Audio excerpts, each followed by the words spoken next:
Welcome to the Johnny Fongo Show. This is Johnny Fongo. Thanks for listening. This is March 30th, 2021. A little bit about the show real quick. This is just a podcast about sharing my research into the cannabis sector and the cannabis industry, both publicly traded and privately held companies, legislation, human interest stuff. We're basically going to look at everything cannabis, THC, CBD, hemp, everything in between. We'll go down a few rabbit holes here and there. Now, first off, I'm not a financial advisor. I'm just a regular guy. Big fan of the plant, a big fan of investing, a big fan of trading, and a big fan of research. I hope you enjoy the information I share. Any stock or company is not a recommendation to buy it. Okay? It's more just a recommendation to learn about the company if it fits into your strategy. Okay? With that being said, let's get after it. First off, we're going to look at a story about Air Wellness expands into New Jersey with a $101 million Garden State dispensary acquisition. Guy is going to take control of this story for us and let us know all about it. Take it away, Guy. Thank you. Here's what we know. Air Wellness expands in NJ with $101 million Garden State dispensary acquisition. Today 12:46 p.m. Eastern Time, Benzinga. Vertically integrated cannabis company Air Wellness Incorporated, CSE, AYR, OTCQX, AYRWF, confirmed Monday it's acquiring GSD&J, LLC, which is doing business as Garden State Dispensary. The Canadian company agreed to buy 100% of the New Jersey-based licensed operator's equity interests for $101 million. The price tag includes $41 million in cash, $30 million in stock, and $30 million in the form of promissory notes. In addition, earn-out payments are subject to particular target revenue thresholds upon closing of the transaction, and are capped at $96.75 million. Through the acquisition, Air will not only get 3 operational dispensaries, but also 30,000 square feet of cultivation and production space. An additional 75,000 square feet are currently under construction. The acquisition is expected to close in the third quarter of 2021. Back to you. Thank you, Guy. That was awesome. Next up, we're going to talk about Sweet Flower announces completion of $15 million in Series A investment. We're going to bring Clara in for this one. Clara, let us know what you know about this one. Here are the details. Sweet Flower announces completion of $15 million Series A investment. Today 9 a.m. ET, PR Newswire. Investment gives Sweet Flower funding to rapidly expand across California, launch manufacturing and distribution verticals and new retail brand. Sweet Flower, Southern California's leading cannabis retailer, Sweet Flower, or the company, announced today that the company has successfully raised $15 million of equity in its first external raise. Led by AFI Capital Partners, investors also include leaders in retail, media, entertainment and finance. The investment positions Sweet Flower to rapidly scale its expansion, including the launch of its flagship store in Culver City, the launch of its manufacturing and distribution vertical hub in downtown Los Angeles, the rollout of its sub-brand of retail stores in new markets throughout California, and the rollout of its private label program. As Sweet Flower continues to build the best-in-class retail and delivery footprint in Southern California, creating the most recognized and respected retail brand in the largest sector of the largest regulated cannabis marketplace in the world, the investment announced today provides the financial backing to rapidly scale our store growth and reach, building significant equity in the Sweet Flower brand, said Timothy Dodd, Sweet Flower's CEO and co-founder. Our ability to win new premium licenses and launch new stores while doubling same-store revenues YoY speaks to the strength, bench depth and focus of our management team. Thank you, back to you. All right, thank you, Clara. That was a very interesting story. Next up, we're going to look at some legalization stories. We're going to look here at this one, U.S. legalization on the horizon as lawmakers bringing cannabis reforms to the Senate floor. We hear a lot about this lately, so we're going to let Mia discuss this one for us real quick. It is sounding like the winds of change are upon us. U.S. legalization on the horizon as lawmakers bringing cannabis reforms to the Senate floor. Today 8:55 a.m. Eastern Time, PR Newswire. USA News Group, the drumbeat towards cannabis legalization is growing louder, as U.S. lawmakers early in 2021 are signaling increasing openness to the market. In early February, multiple U.S. senators issued a joint statement announcing that marijuana reform bills would be merged as Congress moves towards some form of federal cannabis legalization. By mid-March, cannabis stocks surged after New York's governor said his state was very close on legalization. So far the momentum has impacted the share prices of several cannabis stocks of all sizes, including MYM Nutraceuticals Incorporated at OTCQB:MYMMF CSE, MYM, Organogram Holdings Incorporated and NASDAQ, OGI TSEX, OGI, Kronos Group Incorporated and NASDAQ, Cron TSEX, Cron, Hexo Corporation NYSE, Hexo TSEX, Hexo, and Canopy Growth Corporation and NASDAQ, CGC TSEX, WEED. North of the border into Canada, MYM Nutraceuticals Incorporated OTCQB:MYMMF CSE, MYM has moved within one province of having nationwide distribution across the country that legalized cannabis in October 2018. Back in February, the cultivator, processor, and distributor secured a supply agreement through its wholly owned subsidiary Highland Growth Incorporated with the Ontario Cannabis Store, marking official entry into Canada's largest pot market. Entering the Ontario market is another key milestone for our company, said Michael Weiner, CEO of MYM. It is the largest and fastest growing market in Canada, and we are excited to finally be able to offer our craft, high-THC cannabis to the many discerning consumers in the province. Now after the recent additions of Ontario and the territory of Nunavut, Highland Grow products are now available in all Canadian provinces and territories, except for Quebec. However, MYM's other wholly owned subsidiary, Sublime Culture Incorporated, is located and cultivates products from a state-of-the-art facility in Laval, Quebec. We've come a long way at MYM, and we are building incredible momentum, said Michael Weiner. In the past week, we've announced the expansion of our distribution network into 2 new markets, and even before entering these markets, released profitable Q2 financial results in the midst of a global pandemic. We are well positioned to continue to build upon and accelerate our growth. Established cultivators of premium cannabis in Canada like MYM Nutraceuticals Incorporated, MYMMF are being sought after by larger partners foreseeing entry into the lucrative U.S. market to the south. As global cannabis deregulation gains pace, led by the U.S., we have been approached by an increasing number of big tobacco, big pharma, and leading FMCG companies, looking to invest in the cannabis sector, said Tristan Gervais, Crystal Capital's head of cannabis advisory at Europe's Cannabis Merchant Bank to CNBC. The latest major partnership deal saw British American Tobacco pay approximately $175.81 million for a nearly 20% stake in Canada-based cannabis producer Organogram Holdings Incorporated and NASDAQ, OGI TSEX, OGI. Organogram has a proven track record of consumer-led innovation and developing high-quality adult-use recreational and medical cannabis products, which are legally available in Canada, but said in a statement. Organogram wasn't the first cannabis cultivator to sign a deal with a tobacco giant. Back in 2018, Altria Group, makers of Marlboro cigarettes, bought a 45% stake in Canadian cannabis producers, Kronos Group Incorporated NASDAQ, Cron TSEX, Cron for $2.4 billion. As per the deal, Altria can earn up to a 55% stake in Kronos.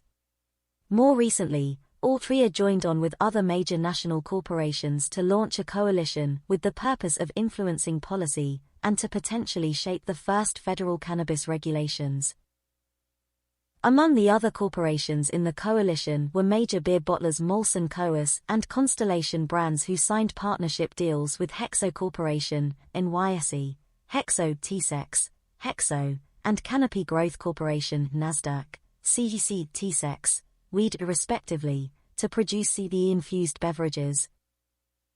Constellation, which produces Corona and Modelo beers, made big headlines when it signed a massive deal with Canopy Growth Corporation to produce the new beverage line, which they announced will begin selling online in the US under the name Quattro Sparkling Water. It kind of illustrates our playbook where we want to use insights gathered across North America, said Canopy CEO, David Klein. We then use our innovation to develop amazing products. We test them out in Canada for a bit of a test and learn process, and then we bring them to the US with the help of Constellation's distribution as soon as we can. The Quattro launch followed shortly behind the first US CBE drink, launched by a joint venture named Trust CBE between Hexo Corporation and Molson Coors. Under the brand name Verivel, the Trust product launched first only in the state of Colorado, in both retail stores and online. Colorado has an established regulatory framework in place that covers the production, marketing, labeling, and sale of CBE-infused products, said Trust USA General Manager Jane Armstrong Hockman. The joint venture will approach this opportunity in full alignment with our commitment to commercial responsibility, transparency, and compliance. Together, the companies had already gained experience by launching CBE drink products in Canada back in 2019, and within the regulated marijuana space in 2020. Trust Beverages in Canada currently sells 5 lines of THC-infused drinks, including a version of Verivel. At some point in the future, more consumer packaged goods such as these could become available, bringing a much wider range of SKUs to a public becoming increasingly more willing to try them. One has to ponder, when they actually pass something meaningful, what kind of effect will it have on the industry, on the market? Or is a majority of it already been priced in with the recent surges? Yeah, that's the question I find myself asking about this. We've been surging along here with the different states voting it in, and now different states are actually legislating it in. So, wonder if it's going to have much of effect at all, or if it's already priced in. That's my question. Okay.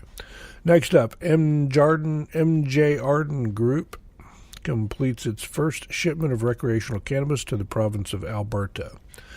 Now, this particular company I've known about for a while. This name goes way back in my data banks.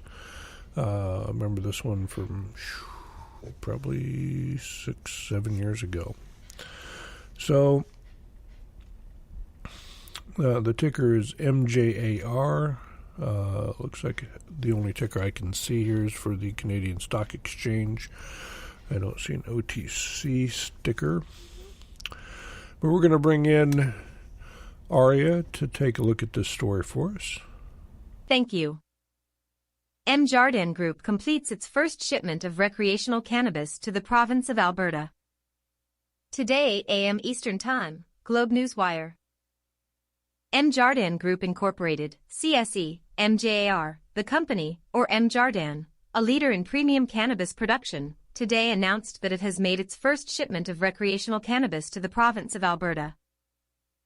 The initial shipment includes Flint and Embers Hyperion, Jardin's unique take on the GSC X Conspiracy Kush cultivar, Flint and Embers Orion, Jardin's unique take on the Whiteberry cultivar, BLLRDR Afghani Bull Rider, and BLLRDR Wedding Cake. Alberta has been able to transition to the legal cannabis market at an accelerated rate. With nearly half the legal cannabis stores in the country, Alberta has captured the second highest sales of legal cannabis in Canada, Statistics Canada, 2021, overtaking British Columbia, and second only to Ontario. Alberta hosts the largest proportion of experienced cannabis users, shifting customer expectation towards mature product propositions, forcing cannabis brands to get on board with broader trends in consumer packaged goods, CPG.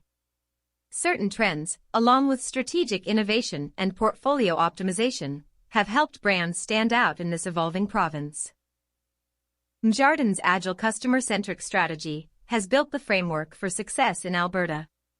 The company's Canadian consumer-facing brand, Flint and Embers, and partner brand BLLRDR, launch into Alberta with two distinct brand offerings. The strategy allows the company freedom and flexibility to flesh out each individual brand, resulting in a greater ability to define unique target audiences, develop new products that incorporate features and benefits that reflect customer needs, and fulfill the brand's deeper purpose and vision. With unique brand offerings, Mjardin's customer-focused strategy continues to broaden their demographic reach across Canada. We are delighted that our cannabis brands will now be available to consumers in the province of Alberta, Canada's second-largest recreational cannabis market, stated Mjardin Group CEO, Pat Witcher. Across Canada, we are seeing customers migrate from the black market to the legal market, and as competitors come into the market, we continue to reevaluate our offering to ensure we are exceeding industry expectations. About Mjardin Group. Mjardin Group's mission is to set the standard for successful ownership of assets in the cannabis industry. Our founders spent a decade refining cultivation methodology, collecting and implementing data-driven standards, and designing state-of-the-art facilities. Today, Mjardin Group owns multiple operations in Canada, supplying the market with premium products. We are committed to our Canadian First Nation joint ventures and all our strategic partnerships across the cannabis supply chain. Mjardin Group is publicly listed on the CSE, MJAR, and headquartered in Toronto, Ontario, and Denver, Colorado.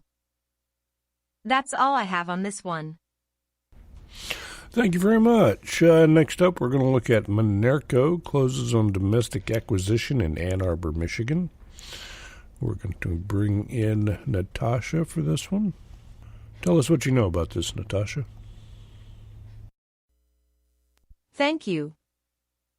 Minerco closes on domestic acquisition in Ann Arbor, Michigan. Today, 7:42 a.m. Eastern Time, Access Wire. Company predicts significant growth as they prepare for the opening of their first U.S. physical location. Ann Arbor, MI Access Wire, March 29, 2021. Minerco Incorporated, the Magic Mushroom Company, OTC Pink, Mine, ownership announces today that they recently finalized a lease on a prime location that will enable them to enhance their domestic operations. As a result, the company has successfully accomplished all four goals they set at the Sankofa Summit on January 21, 2021, with the recent property acquisition. This was a strategic maneuver by the company, as Ann Arbor's local policy allows for psilocybin decriminalization. By establishing a presence in a market that has already expressed interest on the benefits of psychedelics, Minerco ownership expects to produce medical mushroom strains like chaga and lion's mane, as well as begin testing the waters for psilocybin in the first decriminalized location in the Midwest. Ann Arbor, Michigan, has led the charge in cannabis now psychedelics. Minerco CEO, Julius Genge, issued the following statement. Fortune handed us this nearly pristine opportunity to acquire this storefront in a market whose local policies will allow us to expand our operations seamlessly. As we continue to raise awareness towards the nationalization of psilocybin and cannabis products, it is crucial for us to focus on concentrated, high-traffic areas where local laws are a non-issue for us to build a strong base in assisting us with our greater mission. Over to you. Okay, thank you very much. Minerco, Mine, M-I-N-E, on the OTC. Full disclosure, I do have some Mine, bought some a while back. Just kind of been trading sideways so far, but got high hopes for it, especially with news like this. They're moving into Michigan and getting their name, their product out and around. That's great to hear. Next up, Natasha is going to explain a story about women CEOs' top 3 tips for success in the cannabis and hemp CBD industry. Take it away. Here is an interesting story. Woman CEO's top 3 tips for success in the cannabis and hemp CBD industry. Today 6 a.m. Eastern Time, PR Newswire. Roshan Riordan is the founder and CEO of Greenleaf Lab, one of the nation's top cannabis and hemp CBD testing labs. Established in 2011, Greenleaf Lab is the first woman-owned cannabis and hemp CBD laboratory in the United States. The cannabis and hemp CBD industry continue to grow exponentially while the level of women in executive positions declines. A 2015 Cannabis Industry survey found that about 36% of executives in the United States in cannabis were women. That number dropped to 27% in 2017. A 2019 industry survey of 166 cannabis companies found that only 17.6% of women now hold an executive role.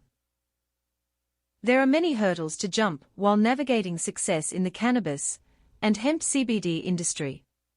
Greenleaf Labs founder and CEO Roshan shares her top 3 tips that are designed to help women in the cannabis and hemp CBD industry succeed and expand their positioning in the executive space.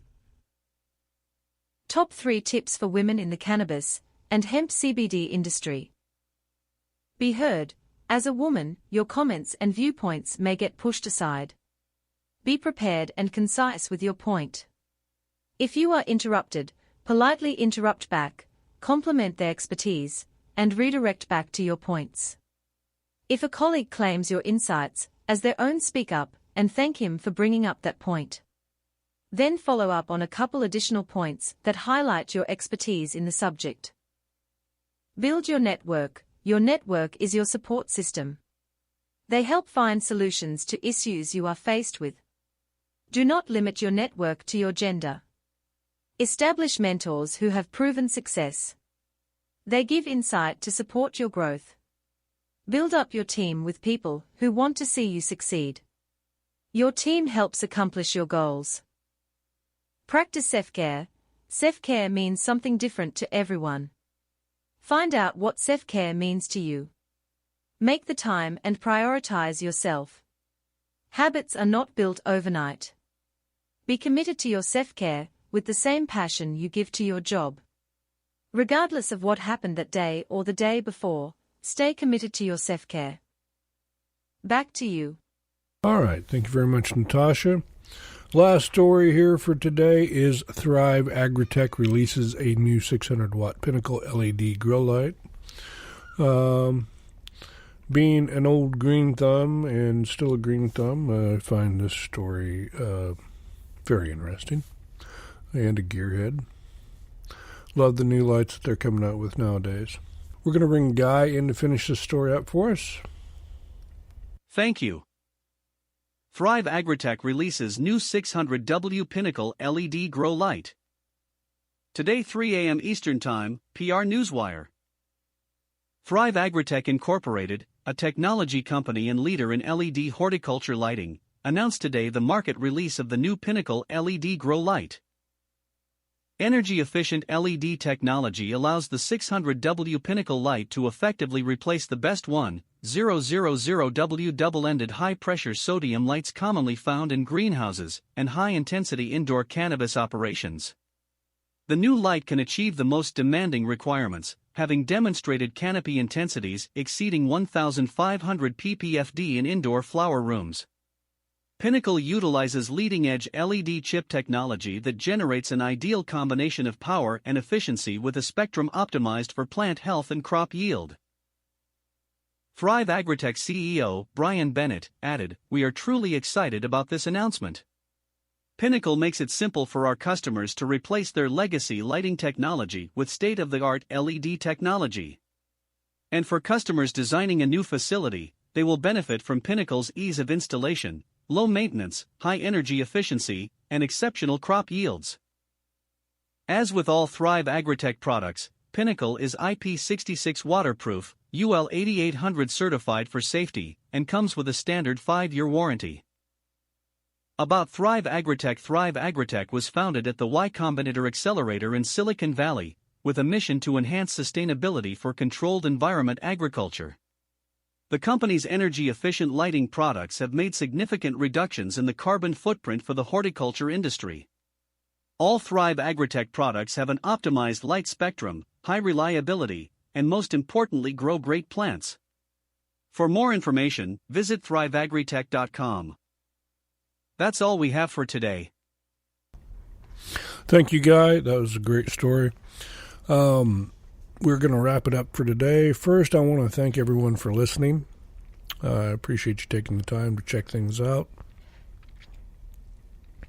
We do have a social media platform on Facebook, Twitter, Instagram, YouTube, and we would love to hear from you. Let us know what you think of it. And if you didn't catch it over the weekend, we did our first interview. As kind of a special report called Cannabis in Brazil. We talked to a gentleman in Brazil by the name of Victor Oak, who has the Reddit forum Cannabis in Brazil. I guess things are pretty much behind the times there in Brazil as far as the country goes and their approach to cannabis. So it's an interesting interview. It's about 40 minutes long. We talk about a lot of different things, some cannabis related, some just country related, what's going on down there, some of the issues they have to deal with. So check it out if you have time. It's a great little interview, my first one, so I was pretty excited about it. I think it came off pretty well for talking to a guy, in a completely different country and in a different hemisphere. So it was fun. We had a good time with it. Everything went well. We have a companion video on YouTube. There's not much to look at. He didn't want to show his face for security reasons. I guess it's pretty bad down there, so that's one of the reasons he didn't want to show his face. So it was a good talk with him, and take a listen to it. Let us know what you think of it. We're going to finish up here with some headlines from this morning, March 30th. It looks like High Tide provides updated timing for release of first quarter 2021 results in conference call. That came through at 6 o'clock a.m. on the PR Newswire. Next up, Organigram launches Indie, an indica-only brand, and 3 new Edison Indica pre-rolls, Black Cherry Punch, Ice Cream Cake, and Slurricane, 6 a.m. Eastern Time, Business Wire. Well, full disclosure, I do own some Organigram, and that's some great news there. I always like to see new brands popping out. Indica is a great brand, or a great strain, or actually it's just great, okay? I'm not going to get too in the weeds on the technical stuff there, but it's just great. Medical marijuana market 2021, size to hit USD $26.920 million at a CAGR of 20.4% by 2026. So prospects look good for medical marijuana in the United States and probably all over, I'd say. That came through at 5:34 a.m. Eastern Time, Globe Newswire. Next up, Bevcana signs white label agreement with State B Beverages, 4 a.m. Business Newswire. So that kind of wraps up our cannabis news headlines for this morning. Once again, I appreciate everyone listening. This is the Johnny Fongo Show. I'm Johnny Fongo. I want you to have a profitable day.